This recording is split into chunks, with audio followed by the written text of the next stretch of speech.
नागपूरमध्ये काल रात्री वेगवेगळ्या घटनांमध्ये दोघांची हत्या करण्यात आली। यशोधरा नगरमध्ये अभियांत्रिकीचं शिक्षण घेणाऱ्या तरुणाची लग्न समारंभाच्या हॉल बाहेर हत्या झाली।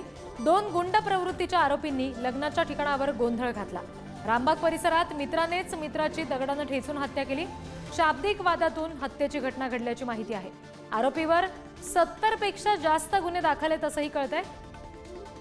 पहिली घटना ही यशोधरा नगर पोलीस स्टेशनच्या हद्दीमध्ये आहे।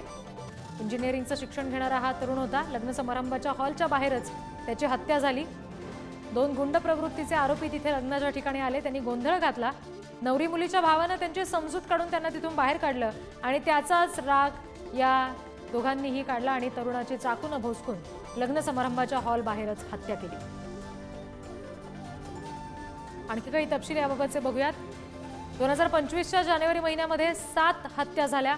नागपूरमध्येच या घटना सगळ्या कशा समोर आल्या त्याची आकडेवारी बघतोय आपण। फेब्रुवारी महिन्यामध्ये 21 तारखेपर्यंत 6 हत्या झालेल्या आहेत। यावर्षी 21 फेब्रुवारीपर्यंत एकूण 13 खुनाच्या घटना घडल्यात। 2025चं हे वर्ष सुरू झाल्यापासून नेमकं किती हत्या कुठल्या महिन्यात घडल्या हे आपण बघितलं।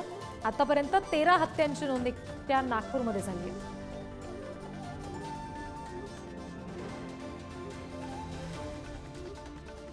आणखी तपशील घेऊया। प्रतिनिधी जितेंद्र शिंगाडे आपल्याशी जोडले गेलेत त्यांच्याकडून। जितेंद्र, दोन्ही घटनांमध्ये पोलिसांनी कशा पद्धतीने आता दखल घेतली आहे? संबंधितांना पकडले गेले का?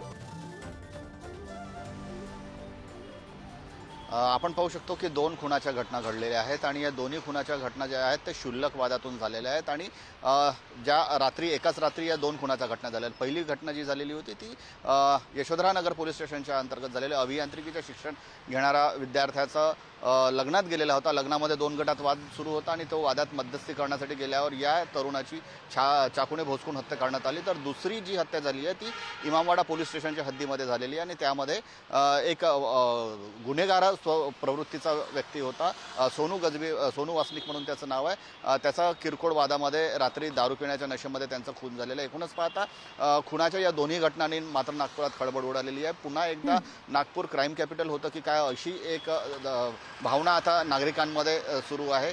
कारण गेल्या महिन्याचा विचार केला आणि या महिन्याचा म्हणजे आता 21 जानेवारीपर्यंत यावर्षी खुनाच्या एकूण 13 घटना झालेल्या आहेत आणि अनेकदा ज्या घटना झालेल्या आहेत त्या क्षुल्लक वादामुळे झालेल्या आहेत।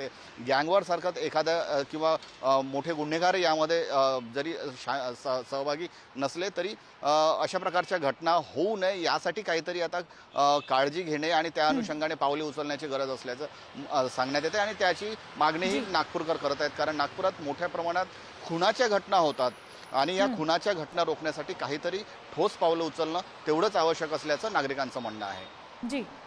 जी धन्यवाद जितेंद्र सगळ्या माहितीसाठी।